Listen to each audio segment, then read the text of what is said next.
warahmatullahi wabarakatuh. Hai guys. Kami dari kelompok 5 dan di video kali ini kami akan membahas tentang sistem peredaran darah pada manusia dengan anggota kelompok saya Andina Awalin, Saya Lili Suryani, saya Indah Erlina, saya Marwah Hidayatun Kisnani, Saya Dena Nantasari. Selamat menyaksikan. Dadah. Oke teman-teman, kita akan membahas tentang struktur dan fungsi darah. Darah merupakan jaringan yang terdiri dari bermacam-macam sel dan cairan. Cairan yang terdapat dalam tubuh manusia yang berfungsi untuk mengangkut oksigen yang diperlukan oleh sel-sel di seluruh tubuh.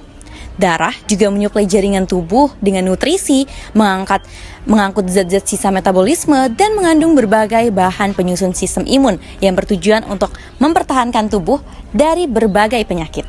Selanjutnya, kita akan membahas tentang fungsi darah. Fungsi darah masuk ke dalam 3 kategori, yaitu sebagai alat transportasi, alat pertahanan, dan juga regulasi. Yang pertama, darah sebagai alat transportasi. Darah berfungsi sebagai alat transportasi utama dalam tubuh. Oksigen dari paru-paru dibawa oleh darah ke seluruh sel-sel tubuh, sedangkan karbon dioksida itu diangkut kembali ke paru-paru untuk dibuang saat kita bernapas. Nah, darah juga membawa nutrisi dari makanan ke sel-sel tubuh dan mengangkut zat-zat sisa seperti limbah nitrogen ke ginjal untuk dibuang. Selain itu, darah mengangkut hormon atau zat pengatur dari kelenjar organ-organ tubuh untuk membantu proses-proses penting. Misalnya, darah membawa vitamin D yang diproduksi di kulit untuk diolah lebih lanjut di hati dan ginjal, sehingga bisa digunakan oleh tubuh untuk membantu penyerapan kalsium di usus. Yang kedua, sebagai alat pertahanan. Darah berperan dalam melindungi tubuh dari infeksi dan menjaga agar kita tidak kehilangan darah terlalu banyak saat terluka. Sel darah putih bekerja melawan kuman dan bakteri yang masuk ke tubuh, baik dengan cara memakan mereka atau dengan menghasilkan antibodi yang akan melawan infeksi. Ketika kita terluka, darah juga membantu membentuk gumpalan atau bekuan darah untuk menutup luka sehingga kita tidak akan kehilangan terlalu banyak darah. Nah, proses ini melibatkan sel-sel darah yang disebut dengan trombosit dan protein seperti fibrinogen. 3 adalah regulasi. Darah membantu tubuh menjaga suhu agar tidak terlalu panas dan terlalu dingin. Misalnya, ketika kita kepanasan, darah akan membawa panas dari dalam tubuh kita ke kulit. Nah, sehingga panas bisa keluar dan tubuh jadi dingin kembali. Selain itu, darah membantu menjaga keseimbangan cairan dalam tubuh dan memastikan pH atau tingkat kesamaan keasaman darah tetap stabil di sekitar 7,4 yang penting untuk fungsi tubuh normal. Dengan kata lain, darah bukan hanya mengangkut zat penting, tapi juga melindungi tubuh dari infeksi dan luka, serta menjaga agar tubuh tetap seimbang dan berfungsi dengan baik. Materi kedua adalah struktur darah. Yang pertama yaitu plasma darah. Nah, plasma darah ini adalah bagian cair dari darah yang membentuk sekitar 55-60% dari total volume darah. Nah, sebagian besar plasma darah terdiri dari air yaitu sekitar 92%, sedangkan 8% sisanya berisi zat-zat penting seperti karbon dioksida, glukosa, asam amino atau protein, vitamin, lemak, dan garam mineral.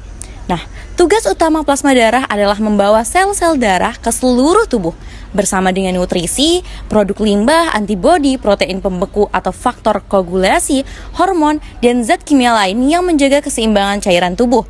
Protein pembengku dalam plasma bekerja sama dengan trombosit untuk membantu proses pembengkuan darah ketika ada luka.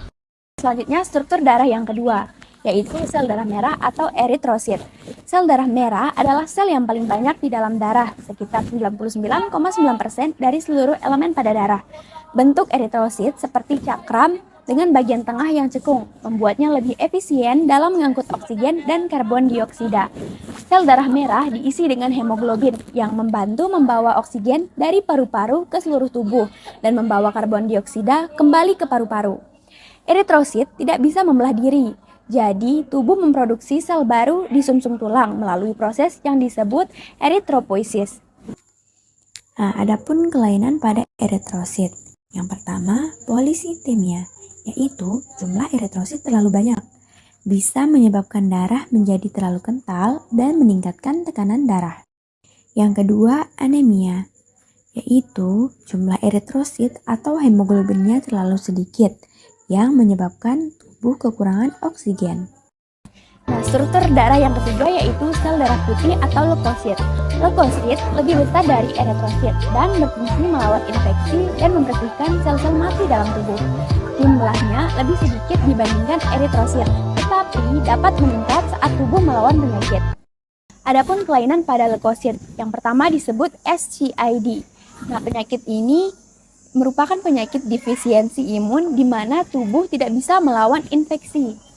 Yang kedua, leukemia atau kanker darah yang menyebabkan sel darah putih tumbuh berlebihan namun tidak berfungsi secara normal. Nah, yang ketiga yaitu infeksi mononukleus, yang dimana infeksi ini disebabkan oleh virus Epstein-Barr yang menyebabkan demam dan sakit tenggorokan. Nah, yang terakhir yaitu keping darah atau trombosit. Trombosit ini membantu pembekuan darah serta mencegah pendarahan berlebih. Adapun kelainan pada trombosit, yang pertama disebut trombositopenia, yang dimana jumlah trombosit terlalu rendah menyebabkan mudah memar dan pendarahan. Yang kedua disebut trombosis. Pembekuan darah yang tidak normal bisa menyebabkan stroke atau serangan jantung. Nah, yang ketiga hemofilia, yaitu penyakit genetik yang membuat darah sulit membeku karena kekurangan faktor pembekuan. Selanjutnya, struktur dan fungsi jantung. Jantung adalah organ vital yang berfungsi memompa darah ke seluruh tubuh dan merupakan bagian utama dari sistem peredaran darah. Selanjutnya, ruang jantung. Jantung manusia memiliki 4 ruang, yaitu serambi kanan, serambi kiri, bilik kanan. Berikut adalah fungsi masing-masing ruang jantung. Serambi kanan menerima darah dengan sedikit oksigen dari pembuluh darah, lalu memompanya ke bilik kanan. Bilik kanan memompa darah yang menerima oksigen untuk melakukan pertukaran dengan darah kaya oksigen. Serambi kiri menampung darah kaya oksigen dari paru-paru sebelum ditukarkan ke bilik kiri. Bilik kiri mengalirkan darah melalui kantub aorta untuk diedarkan ke seluruh tubuh melalui pembuluh darah aorta. Selanjutnya, katup jantung. Katup jantung atau klep jantung adalah organ yang berfungsi untuk menjaga aliran darah yang berasal dari jantung agar mengalir dengan benar. Katup jantung memiliki mekanisme seperti gerbang atau pintu satu arah.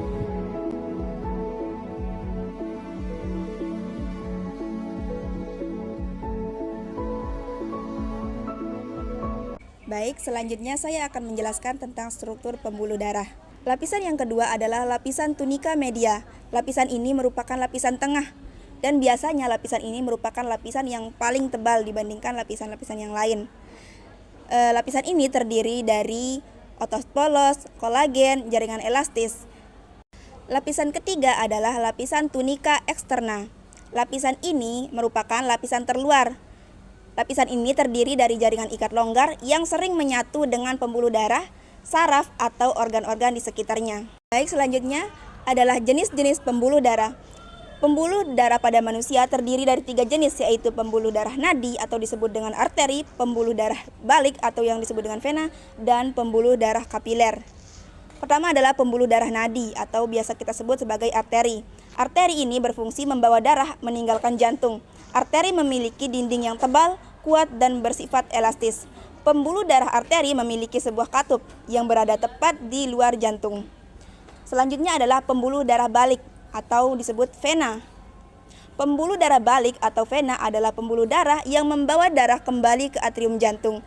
Tekanan vena lebih lemah dibandingkan dengan pembuluh darah nadi, dan di sepanjang vena terdapat katup yang menjaga agar darah tak kembali lagi ke sel atau jaringan. Jenis pembuluh darah yang ketiga adalah pembuluh darah kapiler. Pembuluh darah kapiler adalah pembuluh darah yang berfungsi sebagai tempat pertukaran zat, seperti oksigen, karbon dioksida, nutrien, zat kimia, sampai sisa metabolisme. Pembuluh darah kapiler akan menghubungkan arteri dengan vena. Baik, di sini saya akan menjelaskan tentang aliran darah dan tekanan darah. Yang pertama, aliran darah. Aliran darah merupakan proses pergerakan darah dari jantung ke seluruh tubuh dan kembali lagi ke jantung. Darah membawa oksigen dan nutrisi yang dibutuhkan oleh sel-sel tubuh dan mengembalikan karbon dioksida dan sisa metabolisme yang tidak dibutuhkan lagi oleh tubuh. Nah, aliran darah beredar dari tekanan yang tinggi menuju tekanan yang rendah. Terdapat dua jenis aliran darah, yaitu peredaran darah besar dan peredaran darah kecil. Nah, bagaimana sih proses dari peredaran darah besar dan peredaran darah kecil? Yang pertama, peredaran darah besar.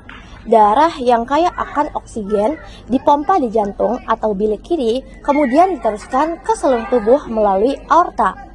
Setelah memberikan oksigen dan nutrisi yang dibutuhkan oleh sel-sel tubuh, darah yang kaya akan karbon dioksida dikembalikan ke jantung atau serambi kanan melalui vena cava. Kedua, peredaran darah kecil. Darah yang kaya akan karbon dioksida dipompa di jantung atau bilik kanan, kemudian diteruskan ke paru-paru melalui arteri pulmonalis. Kemudian di paru-paru, darah melepaskan karbon dioksida dan menyerap oksigen. Darah yang kaya akan oksigen dikembalikan lagi ke jantung atau serambi kiri melalui vena pulmonalis. Selanjutnya, tekanan darah. Tekanan darah merupakan gaya yang diberikan darah terhadap dinding arteri saat jantung memompa darah. Angka tekanan darah biasanya ditulis dengan dua angka. Contohnya seperti 120 per 80 mmHg. Nomor atas 120 menunjukkan tekanan atas pembuluh arteri yang disebabkan denyutan jantung dan disebut dengan tekanan sistol. Sedangkan nomor bawah 80 menunjukkan tekanan saat jantung beristirahat di antara pemompaan dan disebut tekanan diastol. Setiap orang memiliki tekanan darah yang bervariasi. Bayi dan anak-anak normal biasanya memiliki tekanan darah yang lebih rendah dibandingkan dengan orang dewasa. Tekanan darah juga dipengaruhi oleh aktivitas fisik, di mana paling tinggi pada saat kita beraktivitas dan paling rendah pada saat kita beristirahat. Orang dewasa normalnya memiliki tekanan darah yaitu 120 per 80 mmHg.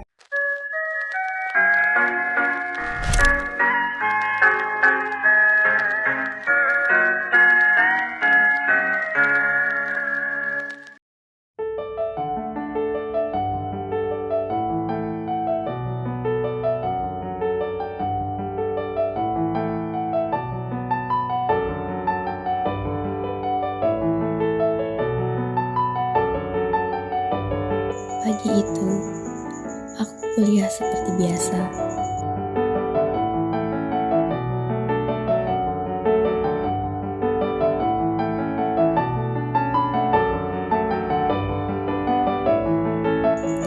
Di tengah perjalanan, kepalaku pusing, penglihatanku tampak buram.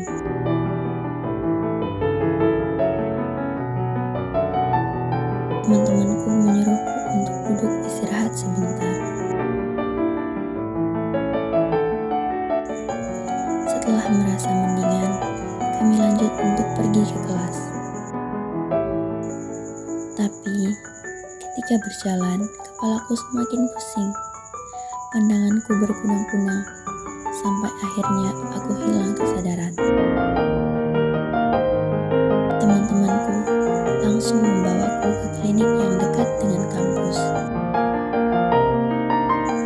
Perawat di sana menanyakan keluhanku, dan aku menceritakan apa saja yang menjadi keluhanku akhir-akhir ini, sehingga perawat mendiagnosa bahwa itu adalah tanda-tanda anemia. Untuk memastikannya, perawat melakukan pemeriksaan hemoglobin, dan ternyata kadar Hb ku rendah, yaitu 10 gram per dl.